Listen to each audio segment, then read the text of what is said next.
और प्रताप सिंह खाचरीवास क्या कुछ कह रहे हैं, पहले आपको वो सुना देते हैं, फिर बड़ी बातें बताएंगे बजट की। बातें रहे, आज राजस्थान की जनता की आंख में चमक है। 2400 यूनिट तक बिजली फ्री हो गई किसान की।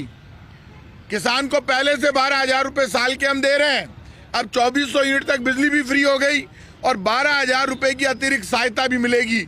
ये बड़े फैसले हमारे बजट में हर फील्ड में। अब मुझे बताइए, 200 विधानसभा क्षेत्रों में 10 करोड़ की सड़कें हमने दी है, चाहे वो बीजेपी का एमएलए हो चाहे वो कांग्रेस का एमएलए हो। 10 करोड़ की सड़कें ले ली। आप बीजेपी वालों से पूछोगे, आदत पड़ गई फेंकने की।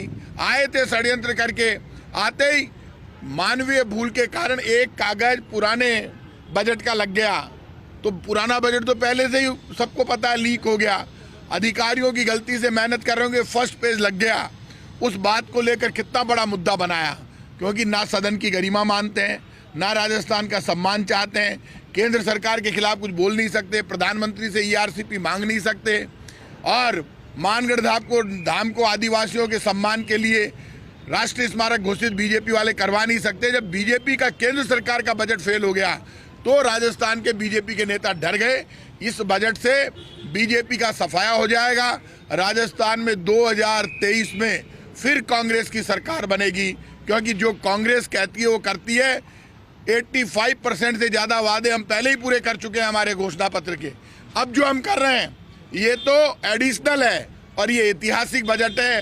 राजस्थान का बजट देश की सब राज्य सरकारों से सबसे अच्छा है और केंद्र सरकार से 1000 गुना अच्छा है। फिर भी बीजेपी वालों में दम है तो बीजेपी कार्यालय के अंदर बहस करा ले, जनता को सामने बैठा ले।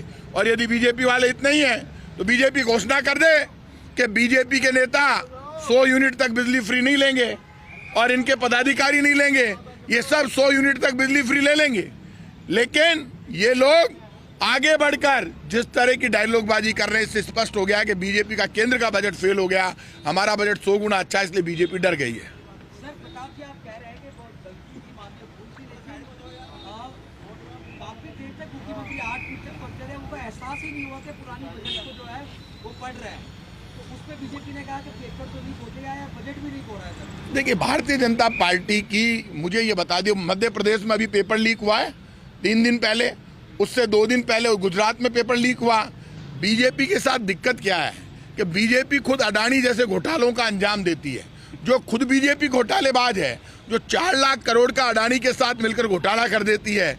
और जब जेपीसी की मांग उठती है, ज्वाइंट पार्लियामेंट्री कमेटी की, राहुल गांधी मांग उठाते हैं, उस पर एक शब्द बोलते नहीं, जवाब देते नहीं। जो खुद घोटालों में लिप्त है उनको इस बजट से डर तो लगेगा ही। तो ये डरे हुए हैं, ये कितना भी डरे। लेकिन मानवीय भूल को ये कहना कि बजट लीक है, बजट कहाँ से लीक है? वो तो एक पेपर, पुराना पेपर तो पहले से ही लीक है। वो तो पुराना पेपर जो पुराने बजट का है वो तो सबको पता था। यदि गलती से अधिकारियों के लग गया, उसको मुद्दा बना के इतना हंगामा किया। और फिर बीजेपी यदि कह रही है कि बजट लीक है तो बीजेपी सरेंडर होकर बैठी क्यों? सुना क्यों? नाटक करने के लिए हंगामा किया और फिर सुन लिया, और सुनने के बाद फिर जमीन नीचे से खिसक गई। तो भारतीय जनता पार्टी सदन में जो नाटक करती है, राजस्थान देख रहा है।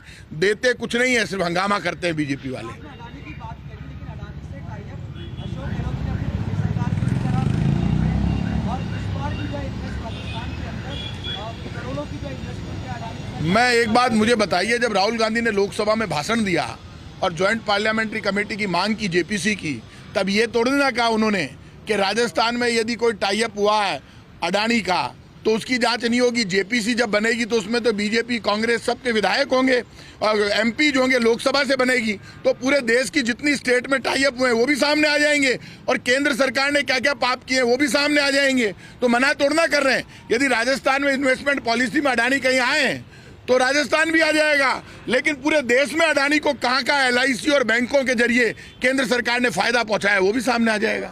कांग्रेस सरकार है हिमाचल के अंदर, और यूपी जो कि बीजेपी सरकार है, उन्होंने तो अडानी के प्रोजेक्ट कैंसिल कर दिए, और आप ही की कांग्रेस सरकार। अब बीजेपी नाटक इसलिए कर रही है, राहुल गांधी ने जो मुद्दे उठाए लोकसभा में, जब राहुल गांधी जी ने ये कहा कि पहले अडानी जी के हवाई जहाज में मोदी जी घूमते थे, अब मोदी जी के हवाई जहाज में अडानी जी घूम रहे हैं, पूरा देश में चर्चा है। इसलिए अब जो बीजेपी नाटक कर रही हो, नाटक चलने वाला नहीं है। प्रताप जी, एक सवाल है। आप जो कह रहे हैं ना, ये जो हुआ, पहले बजट पढ़ दिया, पुराना बजट पढ़ दिया, आप चूंकि कैबिनेट मंत्री हैं और आपका वक्तव्य सरकार का वक्तव्य माना जाता है, क्या उसे आप मानवीय भूल मानते हैं, लापरवाही मानते हैं, या वो भी एक साजिश हो सकती है? आपका क्या कहना है? देखिए, मानवीय भूल की बात सदन में आ गई, जो सदन में डिस्कस हो चुका उस पर बाहर नई बात नहीं कही जाती। वो बात विधानसभा अध्यक्ष ने भी कह दी और मुख्यमंत्री जी ने खुद ने कहा कि ये पुराना पेपर लग गया गलती से, मैं सॉरी फील करता हूँ। इससे ज़्यादा क्या कहेगा एक मुख्यमंत्री? तो मानवीय भूल पेश तो आगे पीछे हो ही सकता है, तो वो जब पढ़ रहे थे तब भी कर रहे थे आगे पीछे, तो ये बात तो अंदर क्लियर हो गई। किसी अधिकारी के खिलाफ कोई कार्रवाई नहीं होगी? अब ये कार्रवाई करना नहीं करना, ये खुद मुख्यमंत्री फाइनेंस मिनिस्टर है अशोक गहलोत जी, और तीसरी बार के चीफ मिनिस्टर है। कब क्या कार्रवाई करेंगे नहीं करेंगे, वो मानवीय भूल को कैसे लेते हैं, क्यों अधिकारी भी मेहनत करते हैं बजट बनाने में। बजट बहुत अच्छा आया है जो राजस्थान को आगे ले जाने वाला है, जनता को रिलीफ देने वाला है, राम राज्य की कल्पना करने वाला बजट है। ऐसे में मुख्यमंत्री जी क्या एक्शन लेंगे, मुख्यमंत्री पर डिपेंड करता है। योजना है उसमें 10 लाख की जगह 25 लाख की है, जबकि जो प्राइवेट अस्पताल है अभी भी दिक्कत पैदा कर रहे हैं, उसको दूर कैसे करेंगे? अरे यार, कहाँ छोटी बात करते हो, कहाँ दिक्कत पैदा कर रहे हैं। लोगों को तो रिलीफ मिल गया, पत्रकारों को मिल गया, आम आदमी को मिल गया, सबको रिलीफ मिल रहा है चिरंजीवी योजना में। आपकी सरकार का डेटा है जो विधानसभा में पार्लियामेंट हुआ था,